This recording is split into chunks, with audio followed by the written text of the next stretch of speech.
Hello viewers, সবাই কেমন আছেন? আশা করি সবাই ভালো আছেন। তো সবাইকে জানাই ঈদ মোবারক। পবিত্র ঈদুল আজহা চলতেছে। তো আমরা আজকে যে জিনিসটা দেখাবো সেটা হলো ইমো টিপস অ্যান্ড ট্রিক্স নিয়ে আমি আজকে কথা বলবো। আমরা যারা ইমো চালাচ্ছি, এই ইমোর অনেকটাই কিছু সেটিংস আছে যেগুলো আমরা না জেনে হয়তো বা ইউজ করতেছি। আর যারা এই সেটিংসগুলো করে রাখছেন তারা তো অনেকটাই সেভ আছেন, এবং যারা এই সেটিংগুলো জানেন না তারা এই ভিডিওটা সম্পূর্ণ দেখুন এবং এই সেটিংগুলো সম্পর্কে ভালো করে জানুন। যাই হোক, আজকে আমি আপনাদের নিয়ে আসছি যে সেটিংসটা, এটা স্টার্ট করছি। তো স্টার্ট করার আগে আমি বলতেছি, আমার এই চ্যানেলটা যারা এখনও সাবস্ক্রাইব করে রাখেন না, এই ধরনের টিপস অ্যান্ড ট্রিক্স পেতে আমার এই চ্যানেলটা অবশ্যই সাবস্ক্রাইব করে রাখুন। তো আপনাদের ইমো যাদের ইনস্টল করা নেই তারা অবশ্যই ইমো ইনস্টল করবেন ফোনে। ইমো ইনস্টল করার পরে ইমোতে আসবেন। ইমোতে আসার পরে দেন আপনাদের ইমোর যে মেন প্রোফাইল, এই প্রোফাইলে আসবেন। আসার পরে দেখবেন এখানে আপনাদের এখানে দেখবেন একটা সেটিং নামে একটা অপশন আছে। আমি বেশ কয়েকটা ট্রিক্স দেখাবো। প্রথমে দেখাবো আপনার অ্যাকাউন্টটা আসলে অন্য কেউ চালাচ্ছে কিনা, আপনার একটা নাম্বার থেকে অন্য কেউ চালাচ্ছে কিনা, বা আপনার নাম্বারটা কীভাবে হাইড করবেন। তো যাই হোক, আমি প্রথমে দেখাচ্ছি নাম্বারটা অন্য কেউ চালাচ্ছে কিনা, বা আপনার ইমো অ্যাকাউন্ট আরেকজন কেউ চালাচ্ছে কিনা বা হ্যাক করতেছে কিনা, সেটার জন্য সেটিং আসবেন। সেটিং আসার পরে অ্যাকাউন্ট অ্যান্ড সিকিউরিটি এটাতে আসবেন। আসার পরে এখানে একটা অপশন পাবেন, মাই ডিভাইস, এই একটা অপশন পাবেন। ম্যানেজ ডিভাইসেস এই একটা অপশন পাবেন। অনেকের ফোনে মাই ডিভাইস লেখা থাকে, এরকম লেখা থাকে। তো যাই হোক, এই ম্যানেজ ডিভাইসে ক্লিক করবেন। ডিভাইসে ক্লিক করার পরে আপনার যে ডিভাইসে ফোনগুলো, এটা মানে আপনার ইমোটা যে ডিভাইসে অন আছে এই ডিভাইস থেকে এখানে দেখাবে। সেক্ষেত্রে আমারটা ভিভো ফোনে Vivo1806 যেভাবে লেখা আছে, এটা হলো ভিভো ফোন থেকে অলরেডি রানিং। সেক্ষেত্রে আপনার ইমো অ্যান্ড্রয়েড যে আইডি, অনেকেই চাচ্ছে যে আইডিগুলো যদি চায় অনেক সময় ভুলবশত আপনারা দিয়ে ফেলেন বা স্ক্রিনশট দিয়ে ফেলেন, সেক্ষেত্রে আপনার ইমো অ্যাকাউন্ট এই আইডি দিয়ে অনেকেই চালাইতে পারবে, হ্যাক হয়ে যাবে, আপনি বুঝতেই পারবেন না। তো অন্য কেউ যদি চালাই থাকে, সেক্ষেত্রে আপনারা এখানে নিচে আরও অনেক নাম্বার এখানে দেখাবে, যে কয়টা নাম্বারে বা যে কয়টা ফোনে আপনার এই ইমো চলতেছে। সেক্ষেত্রে যদি থাকে এরকম, আমারটা হ্যাক হয়নি দেখে দেখাচ্ছে না, যদি থাকে এরকম আপনারা জাস্ট এখান থেকে যেগুলো থাকবে এখান থেকে ডিলিট নামে একটা অপশন পাবেন, ডিলিট করে দিতে পারবেন এখান থেকে।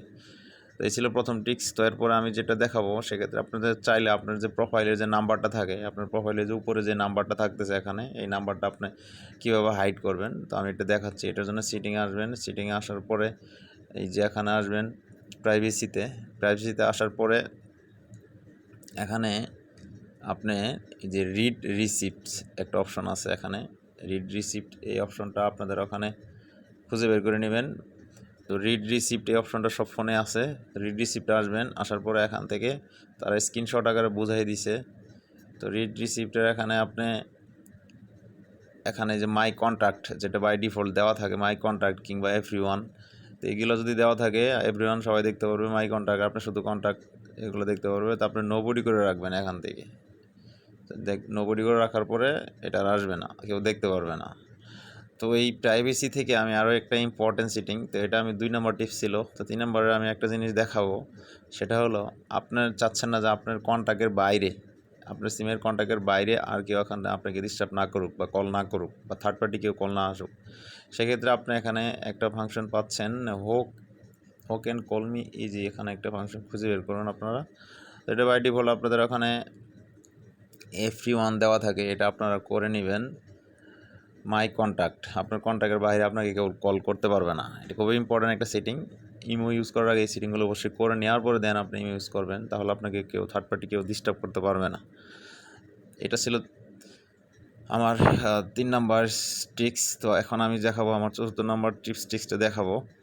সেক্ষেত্রে আপনি চাচ্ছেন যে আমার মেসেজ, অনেক সময় ব্যস্ত থাকতেছি, আমার মেসেজ হয়তো বা অনেকে আমাকে মেসেজ করতেছে, বাট আমি মেসেজগুলো সিন করতেছি বাট রিপ্লাই দিতেছি না। সেক্ষেত্রে আমি সিন করব, তারা বুঝতে পারবে না। সেটার জন্য আপনাকে যে লাস্ট সিন যে একটা অপশন আছে, এটাতে যাইতে হবে। লাস্ট সিন অপশনটা খুঁজে বের করবেন।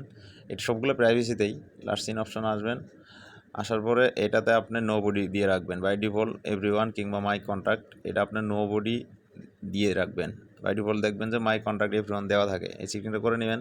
অনেক সময় দেখা যাচ্ছে যে আপনার ব্যস্ততার কারণে কিংবা আপনার হয়তো কোনো একটা ফ্রেন্ডসের কারণে আপনি চাচ্ছেন যে তার সাথে আপনার হয়তো ঝগড়া এরকম, সেক্ষেত্রে আপনি চাচ্ছেন তার মেসেজগুলো আপনি দেখবেন, বাট আপনার সে যেন না বুঝতে পারে, ঠিক আছে? মেসেজগুলো দেখবেন বাট পরে রিপ্লাই দিবেন, কিংবা আপনি দেখে শুধু রাখলেন, রিপ্লাই দিলেন না। সেক্ষেত্রে এই নোবডি অপশনটা, এই ফাংশনটা অন করে রাখবেন। আপনার মেসেজ শুধু যেগুলো আসবে দেখতে পারবেন আপনি, সেও দেখতে পারবে, বাট সে বুঝতে পারবে না যে আপনি সিন করছেন, তার ওখানে সিনটা গ্রিন সিগন্যাল উঠবে না। এখন আমি যে জিনিসটা দেখাবো, আপনাদের ইমোতে অনেক সময় দেখা যাচ্ছে অনেকটাই কি আসতেছে, এমবি অটোমেটিক্যালি ফোনের এমবি নষ্ট হচ্ছে, কিংবা জায়গা বেশি খেয়ে ফেলতেছে ফোনের স্টোরেজ মেমোরি থেকে। তো এখানে একটা টপ সিক্রেট একটা ফাংশন আছে যে স্টোরেজ অ্যান্ড ডাটাতে আসবেন। স্টোরেজ ডাটাতে আসার পরে এখানে অটো সেভ আফটার রিসিভ, এই জিনিসগুলো আপনারা অটো প্লে ভিডিও, এই জিনিসগুলো অবশ্যই কী করবেন, অফ করে রাখবেন। তো এগুলো বাই ডিফল্ট অটো প্লে থাকলে দেখবেন যে আপনার লাইকি কিংবা আদার্স কোনো একটা ফাংশন এই জিনিসগুলো অটোমেটিক্যালি আপনার ফোনের অনেকগুলো এমবি কী করবে, খেয়ে নিবে, ঠিক আছে, জায়গা পুরাই যাবে। সেই ক্ষেত্রে আপনি এটা নেভার করে রাখবেন। অটো প্লে ভিডিও দরকার নেই আপনার এমবি এমনি নষ্ট হবে, ঠিক আছে। আপনি ইচ্ছাকৃতভাবে নিজে ইচ্ছাকৃতভাবেই করতে পারবেন, প্লে করতে পারবেন। আর আপনার এখানে আরেকটা জিনিস আমি দেখাবো, সেক্ষেত্রে এখানে ফাংশন নামে একটা অপশন আছে, এখানে আসবেন। এখানে আসার পরে আমি একটা এখানে মজার টিপস দেখাবো। ফাংশন নামে অপশন আসবেন, আসার পরে এখানে ফ্রেন্ডস অফ ফ্রেন্ডস, এটা এক্সপ্লোরটা বাই ডিফল্ট দেখেন আপনাদের ফোনের ওখানে অফ থাকে, এটা অবশ্যই আপনারা অন করে নেবেন। তো আমার এই টিপস অ্যান্ড ট্রিক্সগুলো যদি আপনাদের ভালো লেগে থাকে, অবশ্যই আমার এই চ্যানেলটা লাইক এবং সাবস্ক্রাইব করে রাখবেন। তো আমি এরপরে একটা ভিডিও নিয়ে আসবো, আপনারা চাইলে ইমোর নাম্বার ব্যতীত আপনি ইমোতে আপনার নাম্বার দেখাবেন না, এক কথায় আপনার নাম্বার ব্যতীত আপনি ইমো ইউজ করতে পারবেন, এই নিয়ে আমি একটা ভিডিও নিয়ে আসবো। তো আমার ভিডিওটা যারা সম্পূর্ণ দেখছেন তাদেরকে অনেক ধন্যবাদ। তো আশা করি এই চ্যানেলটা আপনারা অবশ্যই সাবস্ক্রাইব করে রাখবেন এই ধরনের টিপস ট্রিক্স পেতে। আল্লাহ হাফেজ।